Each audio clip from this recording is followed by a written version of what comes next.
Oh, that looked probably foul. I just need to put it closer so I'm not talking down. Yeah. Better? No deep throat in the mic. Shout out to Marissa's favorite moment of our wedding. See, now it's too close. Now it's like Push in it my back. mouth. Okay.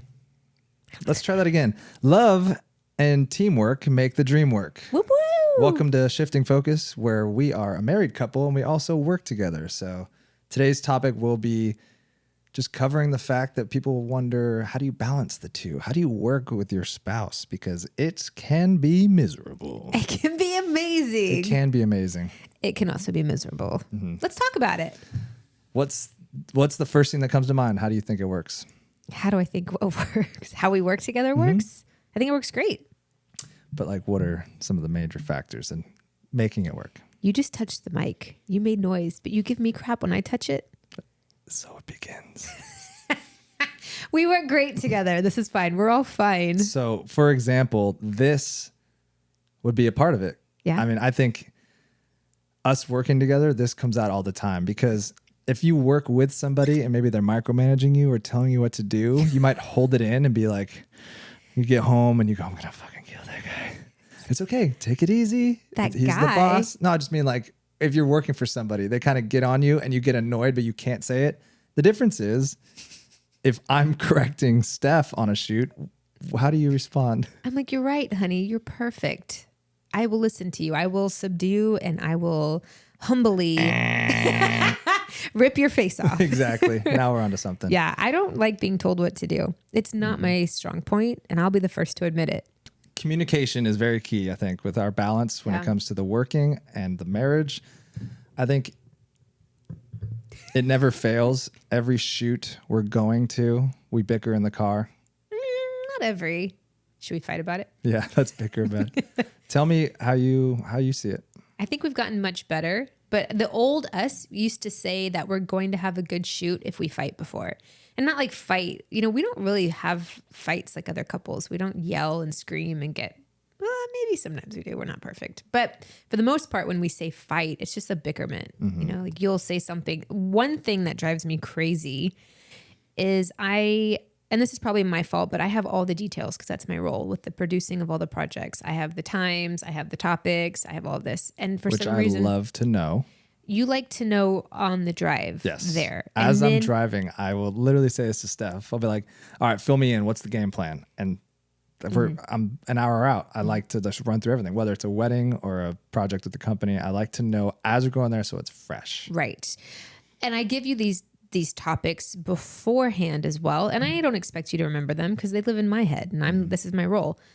But what drives me crazy is sometimes you're like, why are we doing it this way? Why are you doing it like that? And I'm like, honey, we can't change it. We are an hour from the shoot. Like, you need to just accept it and move on. But you get irritated and you get triggered for the things that I've set up. It's trigger. You're on one. We're going to get canceled immediately. Good. So I think that's a struggle for me. Also, like, I'm trying to like wrap up final details, and then you're like bombarding me with question. I don't do well with questions back to back. It's, I guess, something that happened in my childhood where I was asked a lot of questions all the time, and it triggers me. Were the questions like, why aren't you listening to me? Never. I'm a very great listener. Why aren't you doing what I ask? I hate that question. Yeah. I'm a rebel at heart, and I don't like being told what to do. Even if you're right most of the time, I don't know what that is. Why do you think I rebel? You're a brat. True. But I'm not sure why. Because it'll be something simple where I'm just like, hey, will you grab that for me? And then you'll just, yeah, but you won't. And I'm like, I mean now. She's like, well, maybe you should have clarified it was okay, now. That is something we've also had to work through, is your expectation of now versus my expectation of, sure, I'm going to grab it for you. I don't know that you need it right this second. Also, that's a sidebar conversation. Ladies, this is a sidebar conversation as well. Since you opened up that little door, let's go through it. Men in the kitchen don't know where it is. So what I told you at one point, I said, I'm going to give you a tour of our kitchen. Change the subject to kitchens. I prefaced it. I said, I'm going to sidebar. Yeah. Every day I ask for something. She says, you live here too. Yeah. Who can relate to that? I guarantee you 99.9% of the women watching this podcast can relate to that, because men need a tour of the kitchen. Women, we have a place where we put things. Everything goes into place.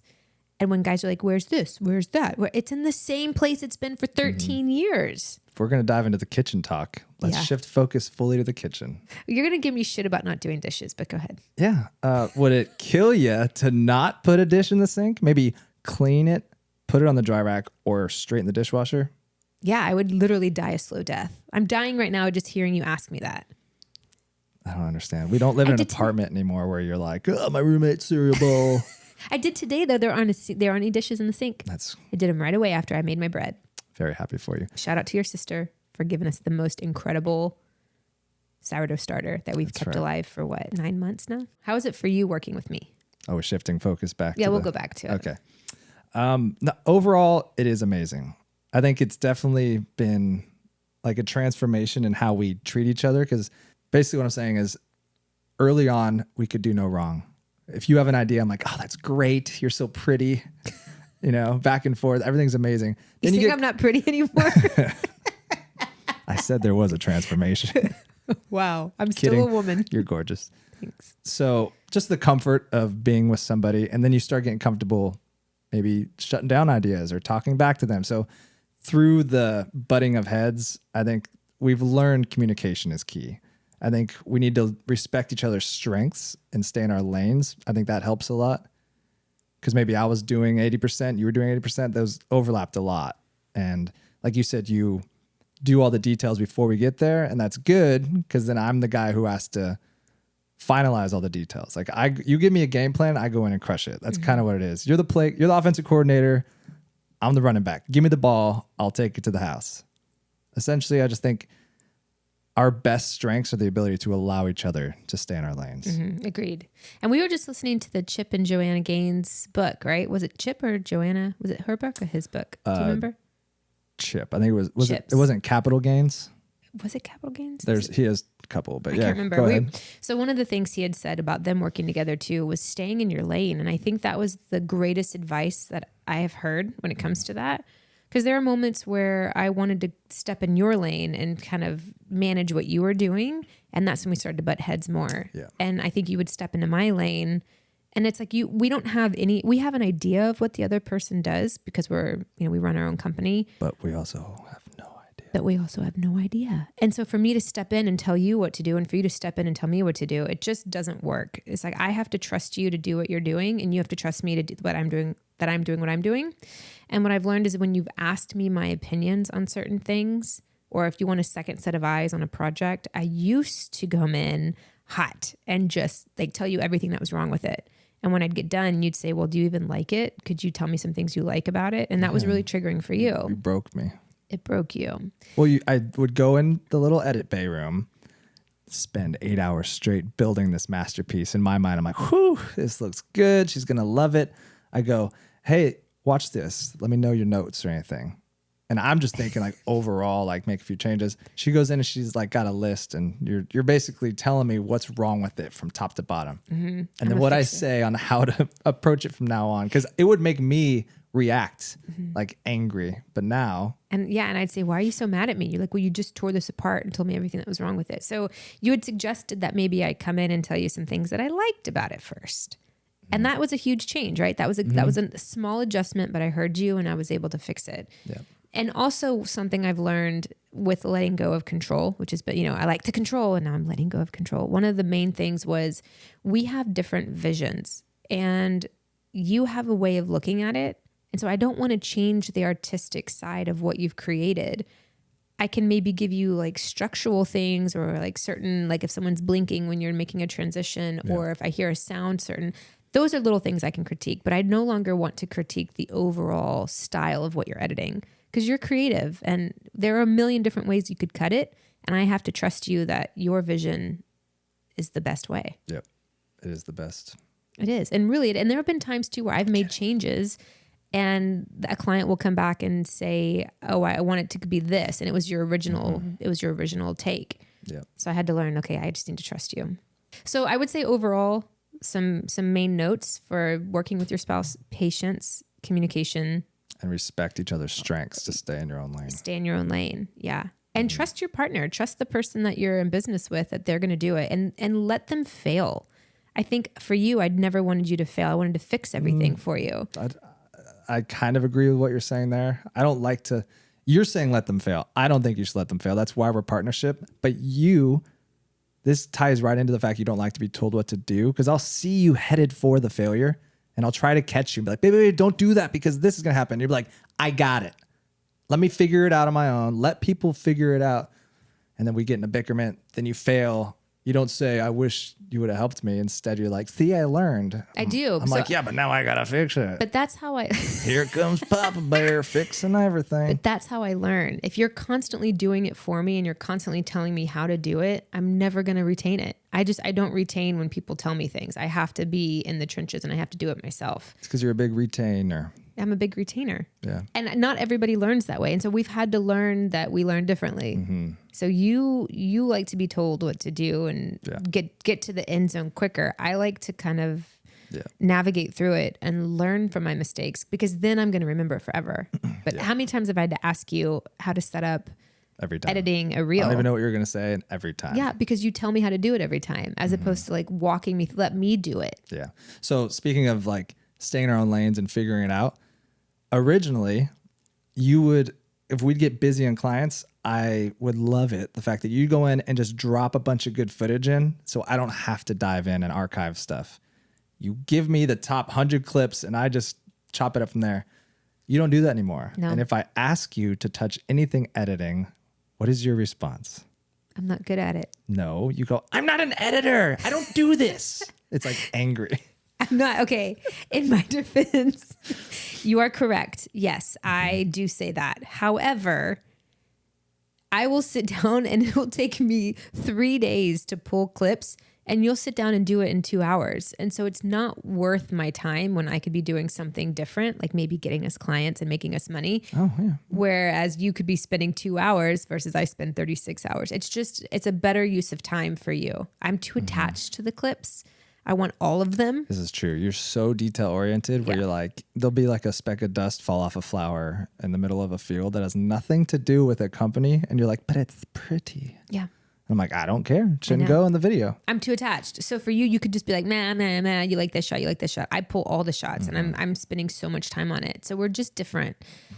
However, there are times where you pull clips and I want more details. And so we've learned also like what each other likes, you know, the female and the male perspectives on stuff. And I think we've just learned a lot, I think, from being in business.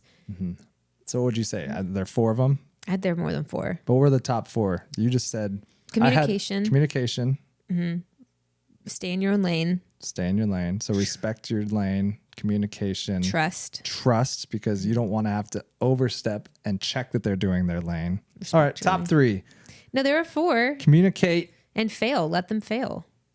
See, we'll differentiate on that one. You don't think we should let people fail? I think the reason for the partnership is to figure it out together. I do too. Don't fail on someone else's expense if we're able to help each other do it. No, of course. But yes, I agree with you on that. Maybe I'm not wording maybe I'm not wording it properly. We'll come back. Hey, comment below if you know what she means by let your partner fail. Let them learn. Yeah, definitely. They have to learn. And also, I think, there we go. Instead of, and this might go against what you like, maybe be teachable. You think I'm not teachable? I am teachable. I'm just not teachable by you. Yeah, this is true. Who has tried to work out with their partner, their wife, their husband? Have you ever tried to work out? And does she ever listen? Or he? If you tell me to do something, I'll try it. No. But you're like, I'll literally be like, babe, why is your elbow out when you're doing the move? And you're like, leave me alone. I'm never working out with you again. You're annoying to work out with. You tell me what to do. You tell me my form is wrong. You tell me I could lift heavier. You're telling me all the, and I don't want, I'm not there to push me. I tell her she can be stronger. I go, you can lift heavier. I know you got it in you. And she's like, no, these 1.5s are too much. Yeah, right. I could lift that with my pinky. Should we test it later? Yeah. Do we have the egg weight? That's right. Shout out Christian. All right. So yeah, working out with your partner, it's different. I could hire a trainer who could kick my butt and tell me my form is wrong all day long. But the second those words leave your mouth, you're dead. Yeah. Why is it a stranger can tell you what to do? Because I don't know. You annoy me. That makes 2 of us. I annoy you. Yeah. And then you're frustrated with me. Yeah. Marriage. It's so funny though that we're more comfortable with being polite to a complete stranger than we are with the person who loves us the most. Yeah. And this could also go into what you were saying the other day. We could hear something from a complete stranger, the same facts that we're sharing. Like you could tell me something all day long, what you learned. Maybe I'm not teachable. Do not. But you could tell me something all day and then I'll hear it from a stranger. I'm like, babe, did you hear that? Yeah. Like, I've been telling you this for months. Yeah. Maybe that's another thing working with your partner is listen. Yeah. It's called teachable. Receive. Different. That's different. Listening. Receive this motherfucking information. Listening and being teachable are different. Yeah. Yeah. Eh. I mean, I can hear you all day long. It's just, am I listening or not? Same. I guess when you put headphones on and we talk into a microphone, we're forced to listen to each other. What'd you say? Hababa, hadada. Hababa hadada? Mm-hmm. Okay. Money. Let's talk about money in the business. Okay.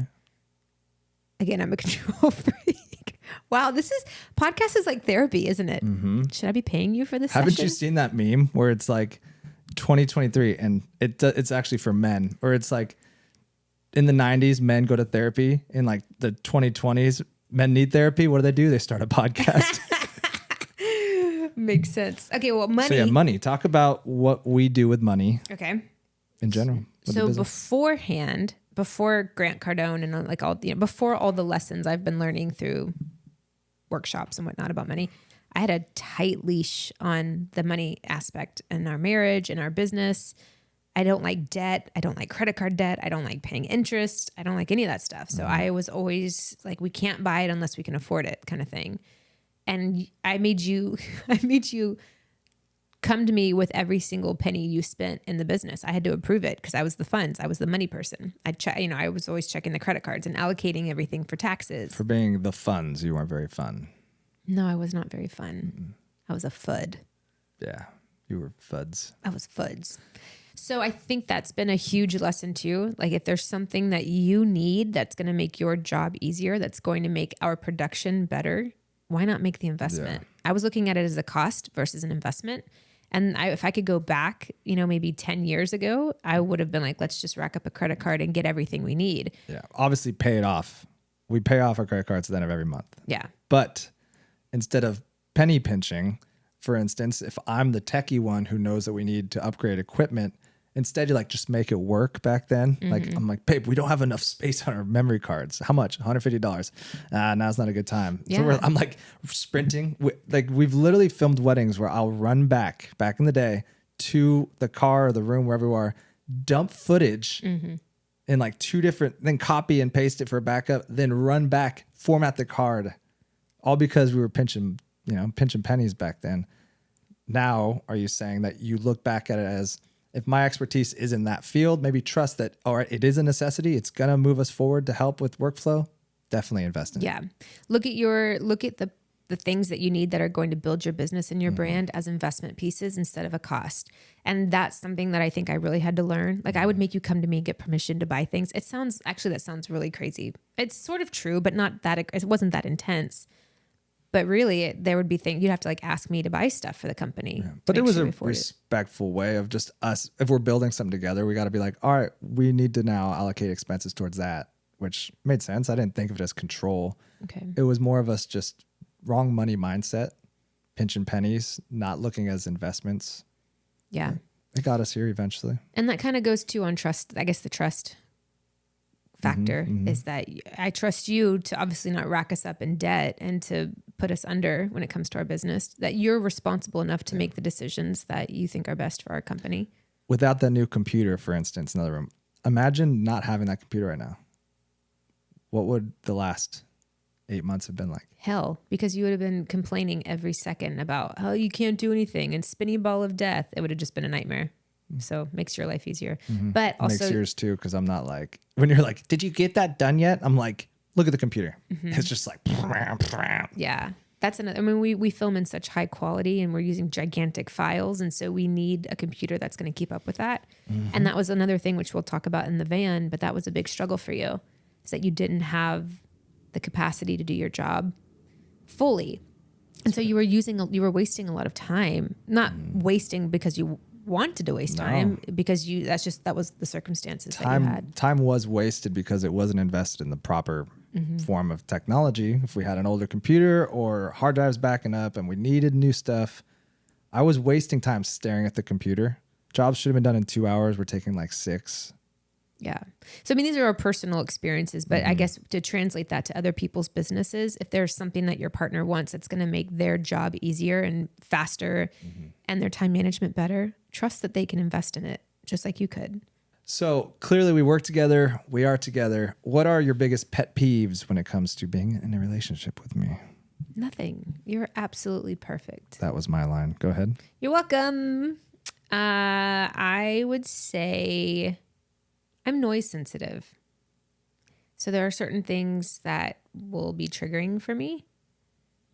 And so you have gotten so much better over the years of our relationship, being mindful of those noises, even though you're trying to make all of them right now. What am I doing? Popping knuckles, clearing your throat, sniffing your nose, the way you eat. The way I eat. It's perfect. It's all perfect. I wouldn't Let's change be anything. honest. I take offense to the eating one. I do not eat poorly. No, I didn't say you eat poorly. How do I eat? I could just hear you chewing. With my mouth closed? Sometimes you chew with your mouth open. No, I don't. I'm not a monster. Sometimes you lick your Oh, fingers. you don't like me licking my fingers. Sometimes you pull out pieces of fat from food and put it on your plate and I get to stare at it. I'm like, that is repulsive. So, listen, we will eat hot wings and she is disgusted by me like licking the wings off my fingers afterwards. You've got a napkin. You do it after like every few. Time out. If you're eating hot wings, are you supposed to lick your fingers or not? Is there no such thing as finger looking good anymore? What about taking the grease off your nose and putting it in the head of your beer so you get the foam away? That was early days. That was back when I drank beer. Oh, you still put your nose grease in the head of your beer? Yes. When's the last time I had a beer? Not that long. In the van? When's the last time I was in the van? November? By the way, It's been is a while. May. You still do it. You act like you don't do it anymore. That's you still all good. do it. I'm receiving all these things. Okay. I'm a demented, deformed are just piece of shit. I get it. I didn't say that. You just like your habits around sounds and food are triggering sometimes. That's cool. Yeah. I think you're great. I think you are too. I think you're a bear and you're angry the first half of the day. First half? Yeah, that's it. Oh, I guess if we're just little pet peeves, I guess the fact that, and it's not even the fact that they're annoying or anything. I think they're things that we've worked together on fixing for each other. Maybe the fact that you love covering every square inch of a counter. I had to bring to you the opportunity of, hey, just because we have counter space doesn't mean something has to be on it. So I like clean things. And you were more of a cluttered person when it comes to just like, I want cookie jar and mixer and microwave. No microwave. Whatever it is. You used to fill up the counter space. Mm-hmm. You would just bring home a contraption, put it there. I'm like, what is that? She's like, there was space on the counter. Yeah. I'm like, so who cares if there's space on the counter? Leave it. I like gadgets. I like kitchen tools. I will definitely agree with you. You are right about that. But You've been good lately. Yeah, I've been really trying to keep it not cluttered. But that is something we also had to learn is that you're not a clutter person. That's how you clean. I don't mind clutter, but I don't like dirty. I don't like dirty either. I know, but you don't clean the same way that I clean. It's because you don't clean at all. Really? Mm-hmm. What I do all day yesterday. You talked on the phone to your mother while I cleaned. Exactly. That's the beauty of having your wife talk to her mom. They're busy. Let me ask you a question. When's the last time you washed the sheets on our bed? Ever in 13 years. That's not my job. Okay. What about clean the baseboards? Every day. Light switches, the showers. Have you ever cleaned the baseboards or the light switches? Yes. Every When? time I clean. I just did the baseboards You're before you such came a up. liar. Look at our baseboards. Look at them. Okay, so you cleaned them yesterday. No, I didn't clean them yesterday. You cleaned them today? I do when I sweep all the way around. Steph. All the time. Steph. And the light switches. You're such all a the liar. time. You've never cleaned that light switch. Not that one. You just put it in I put it yesterday. in yesterday. But I do. But that's the thing. You're more like, you don't like stuff. I don't like stuff. And you're clean. Like you clean things too, but Mm-hmm. I deep clean. So I'm clean as like a deep cleaner, but I don't mind the clutter. Yeah. So that's where we had to learn the difference in that. Yep, it's true. You're a cluttered person. She used to dumpster dive when I first met her and bring home tables. Yeah, I loved it. It was great. Now they call it Facebook Marketplace. That's true. You were such a hoarder. It was great. I know. I've gotten really good about getting rid of stuff. When we finally moved in together after 3 years of dating, she would like have to send me a picture. She's like, I was in an alleyway in Hollywood today. I loved it. I love this chair. I'm like, Steph, come on. Where's it going to go? She's like, I don't know, but we could figure it out. And then we'd have like 7 chairs on our 3-person dining table. It was great. Yeah. We had parties a lot too. So we needed the chairs. So just randomly, we'd have an audience like pews in the actual living room. Yeah. Like a fight night party every day. Yeah. For 3 people. We've gotten much better. We've adulted. We have adulted. Yeah. And shout out to Marie Kondo. Her like decluttering thing was phenomenal. Shout out to Marie. Marie Kondo. So yeah, what would other be another? What ought to be another? I think you and I are both controlling. We just control in different ways. Like, for instance, if I try to pack the camera bag. Well, the camera bag has literally, the slots are pre-designed for each thing. Just like the kitchen. I know where everything goes in the kitchen, and you do not. That's right. You know where everything goes in the equipment bag. I do not. The kitchen is your camera. The camera is your kitchen. That's right. So I'm out here cooking. But you're controlling on those areas. Yeah. The way, like, you have a certain way of doing things, and I have a certain way of doing things. And there are areas where we know just you handle it, and you'll tell me you just handle it because we know we have a system. Yeah. And we've learned each other has a system. All joking aside, Yeah. you're amazing. You too, honey. There are certain things that we do differently. Like, for instance, you are a night owl. You turn on a movie at 8 p.m. I'm asleep 10 minutes in. Morning, I'll wake up 4 or 5 a.m. Doesn't matter. I'll be out here doing stuff, working out. You, on the other hand, will sleep till noon if you had no obligations. I don't know if I could sleep till noon anymore. You're right. Probably 2:30 p.m. No way. So I've been up at like 7 a.m. every morning. What other necessities are there? Well, that's because we have a dog that wakes us up. Bless him. Yeah, it's been nice. I would say a necessity. Meditation. I love doing my practice. That's something that if I do it first thing in the morning, it sets my day just so awesomely. Clear-headed, zen, good energy. I would say some form of exercise, cardiovascular movement. You're looking at me like bullshit. I have not said a word. It's all over your face. Say it. I didn't say anything. You don't have to. I could see it. Cleaning the house. Oh. Sex. That's all Cleaning cardiovascular. the house is cardiovascular? I deep clean. Remember, I'm a deep cleaner. I get in there. You You. are amazing. Thank you. So yes, those are good routines that help you clear your mind. Meditation, Okay, cardio. but really, all that aside, what I need, snuggle. I need touch. I'm a physical touch person. I need at least a hug, a kiss, a holding. I love snuggling at night. Those are necessities. I need my mouthpiece. I'm a teeth grinder. So I need that for sure every day. I don't know if that counts as like a moral support type feeling in a Are you relationship. asking in our relationship, what do I need? Or are you asking me a personal, what do I need? Like personal, but not like Well, I need my retainer.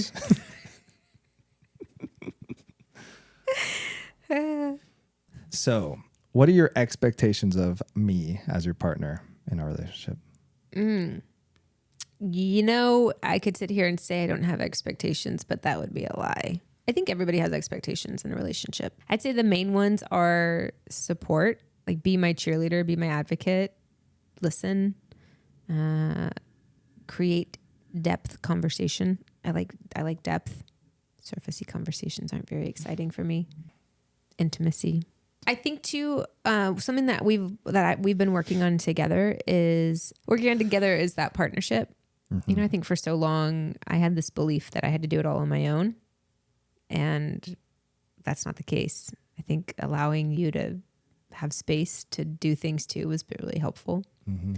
Like helping me load and unload the dishwasher, like taking little things off my plate. Like I would cook and clean. I love Now how it's passive nice. she said, helping me unload the dishwasher. That's her way of saying you better unload the dishwasher. No, you've just been doing it. You've been stepping up a lot. That's true. Yeah. I didn't mean it that way. Oh, okay. I took it as the wrath is coming if I don't do it. No, So. not at all. No, I feel like you've really stepped up a lot in our marriage too, and like helping take things off my plate, because for so long I would just do it all in my mind, even though I know that's not reality. But I was doing a lot of other things and working a full-time job and working our company and I was just piling up, and then I'd retaliate because I'd get overwhelmed and stressed, but I wasn't really communicating what I needed. And I think being able to do that's been really helpful. Little things helping around the house too is. Yeah. Does it bother you? Does it bother you seeing, and I know this is like a generic question for women in general, but does it bother you if you feel that way, even if it's maybe not completely true because the guy is doing a lot, and then there's a certain time of the day where he hits the couch and turns on the game? Does it drive you nuts because you feel overwhelmed and they're now relaxing? No. I think in the beginning there were times where that would be frustrating for me because I would put in 14-hour days, but that's also me. That's my nature. I'm a workaholic, and I understand that. But I think you and I had that conversation at one point where I was like, just put in 8 hours. If you do 8 hours a day, I don't care what you do with the rest of your time, but at least put in some effort. And for a while there, and I don't mean to throw you under the bus, but I don't feel like you were putting in your 8-hour day. You weren't taking the job as a job. It was like, I'll get to it. But when you run your own company, there's no such thing as a full 8 hours. You're on all the time. I'll be working at midnight. Yeah. Now you are. I think we had a conversation, a year or two ago, or when we were in Miami, where I was like, I need you to do more. It just wasn't quite enough because I felt like I was putting in most of the effort and you weren't quite matching it. And somewhere along the line you shifted, and that's where I didn't care. But for me, if you're going to sit down and watch a game, but you've got a crap ton of work still left to do, that's where it became an issue. Yeah. But I love that you're into sports. I like that you enjoy that stuff. I mean, granted, our TV is taken up with basketball, football, fights. I mean, we have something going on the TV most of the time, or you have a podcast, but that's also been really helpful. You've learned to like separate your interests instead of taking over the whole house with the interest, creating a space where I could still be in the space. That's where I think that like a routine sets everything up. So us living in the van ruined my routine. And that's when you were really annoyed by workload of what was getting done because computers couldn't handle the power. We're always moving. I don't have a stationary place. I don't wake up the same time every day. Now that we have a home, and if I can get out of bed at 4 a.m. and start my tasks and get a workout in by like 2 p.m., I've killed so much stuff off my to-do list, and we're still moving and I'm still getting shit done.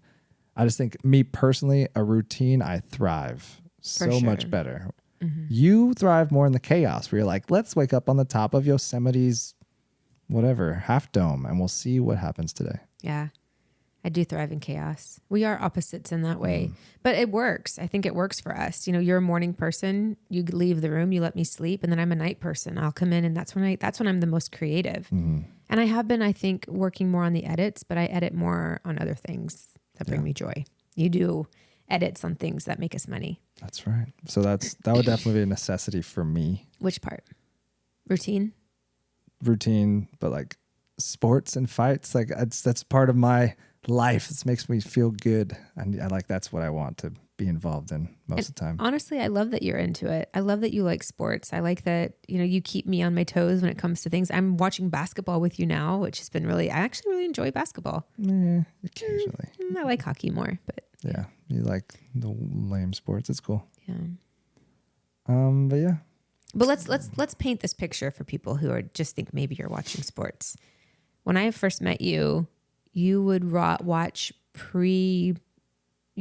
recorded Raiders games from the previous seasons. What? No, I wouldn't. Yes, you did. No, but if the Raiders won on Sunday and like I was going to bed, I'd put the game on again and watch it like on Wednesday or something. When football season wasn't happening, you would have old recordings of the Raiders games on the TV. Yeah, I'm scouting the defense we're playing this weekend. What they know, they call me. And they're like, yo, what do you think we should do? Yeah. 2 safeties deep, man coverage down below. What are we doing? It's not like it's Thursday, Monday, Sunday football. It was football all the time. It was pre-football, football, post-show. Then it was podcasts about the game. This is sculpted our business Twitters today. Think about this now. UFC, big fight Saturday, right? Monday through Friday, they have the embedded series. They have the countdown show the previous Sunday, and then the fight, and then there's the post-fight press conference. There's a new call-outs, highlights. It's a whole thing, you know, and we produce content similar. So it's all just, you know, me just trying to figure out what we should do for our company. It's research. So that's the thing. I'm not trying to pick on you for it. I'm just painting the picture for our audience who don't quite understand the extreme of when. I guess not just you're watching one football game. You're watching all of it and all the basketball. Shout out to NFL Sunday Ticket. It's great. I love it. And honestly, it's been so helpful that you can separate the space. But when we live in a van, that stuff can get, you know, sometimes I'm like, there's something I want to watch, or there may be something I want to listen to. I don't know, but just not this. Yeah. I mean, every Saturday night, our relationship is tied up and there's a fight. That's every not Thursday, true. Sunday, Monday, it's a football game. Sometimes my wife won't go on a date with me. I have to go on a date with a bunch of strange men on TV. Let's go on a date. To the sports bar to watch the fight? Yeah. We would also go to date night and you'd be facing a TV. It's not true. Or your phone is propped up on the table. Yeah, but you can't see it if the menu's like blocking it. David, you don't have to get defensive. I'm not picking on you. I'm having fun. I hope so. But I'm just painting the picture. Yeah, so I it's like different. But I love that you're into sports. Thanks. You too. Yeah, thanks. Sporty spice. Yeah, thanks. Cool. So that's a necessity for you, is routine in sports. That's all you have? Mm-hmm. Anything else? I mean, fitness? Me? Like I need to work out? No, you don't need to. Yeah, you're fat. Well, I definitely know that. Whatever. You're so sexy. Are you talking about expectations now? Isn't that what you were saying? Like, I was what saying are some personal routines? needs. Yeah. That's what I need. What's a personal need? Routine. Okay. Which involves working out and all that. Yeah. Expectations. You had expectations from me, the work flow and all that. Expectations, I think I've been over this with you. Mine is just effort in general out of each other, out of you. How many times did we go through a lull where like everywhere we went, you're in sweatpants and just not caring? I'm like, I don't care if you get all done up and put makeup on or anything. You don't have to wear makeup. You're gorgeous. But I'm like, there's times where I'm like, there's no effort. Like no working out for like 3 months and just like joggers and every night it's ice cream and pint. I'm like, trust me, there's no one in this world I'd rather be comfortable in a slob with. But I think we're falling apart if we get that sedentary lifestyle. So I'm like, we have to keep effort in line for both of us to want to be better at all times. And I think that goes hand in hand with you wanting the work effort, but I think there's a physical and mental effort that also helps that drive. Yeah. Without sounding like a misogynist of like, you need to work out, wear makeup. That's not what I'm saying. I think that it's easy to get comfortable with someone you love and be in the honeymoon phase and not want to do something. I think it's good for us to push each other to be better all the time. Mm-hmm. I think so too. I would agree with you on that. And I think COVID also played a role in that. We actually got, not only did we drink and probably gain a little weight at first, COVID, because it was a fun, what are we doing? 2 weeks? Well, boring, whatever. Let's play rummy and drink whiskey. But then we ended up doing like all these home workouts all the time. Yeah. So it kind of got us into shape, and then we got paddle boards, and it was fun. Yeah, I agree. I think that I'm was not great. saying the pandemic was fun, but there were some fun parts to it. Memories for us. Yeah. Yeah. I'm trying to think if there's any other expectations that I have. Yeah, I guess just partnership, love, love me, loyalty is important. Oh, definitely. Mm-hmm. Trust and love, loyalty. Trust and love and loyalty. After all that, what does it mean? How do you work together if you love each other? Patience, respect, communication, trust. Yeah, stay in your own lane. And like the person. I think that's really important. Like the person that you're working with. Find the things that bring you joy together. Yeah. Try to create. Use what you're good at to create things. I mean, it's easier for me to say because we literally create images, videos, stories. We tell everyone's story. So I think for us, it feels good to know that we each put our fingerprints on these creations, and I don't know, it makes you feel good that you could build something together because this is our baby. And it's not the end of the world. Things are going to happen. Just laugh it off and move on and try to find ways to just have fun. That's right. You're going to get at each other's throats. You're going to get annoyed. You're going to bitch. You're going to moan. But kinky. Make sure. You all right? Whoa. Just make sure, at the end of the day, you have each other's back in all those circumstances. That's a big one too. Don't undermine somebody in front of a client ever. Can you say that word again? Undermine? You say undermime? You said undermime. I did. How do you undermime someone? Do backwards mime. You get under them? Yeah. All right. So don't don't undermine. God, there's so many actually now that we're talking about it more. I think that, I guess this falls into trust. If there's a client that you don't want to work with, but I do, instead of convincing you, I have to listen to you. This goes back to listening and trusting. That's so crazy. I feel like that's happened before. Has it? When? When do you go do something when I say it's not worth it? Don't do it. Don't do it. Just stop. Leave it alone. And you just keep going.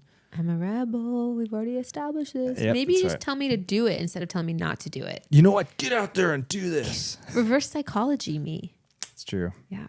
If I just tell you to do stuff, you'll be like, I don't want to. True. I'm a rebel. Okay.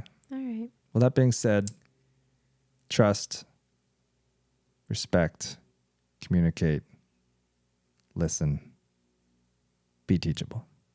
And share the same goals. Grow together. Write down your goals. Write down your manifestations. Where do you see your company going? And tackle that together. That's right. Keep that the focus as opposed to the little things that drive you crazy throughout the day. Think big picture. Just keep growing and going in that direction. That's where that communication is key, because you guys need to know where you're headed. Create that goal, have it in mind, work to get there. And know who's the communicator and know who's the doer. You don't need to keep on adding on every time I'm ending it.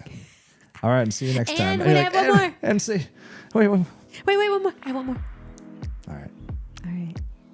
We'll see you guys next time on Shifting Focus. See you later.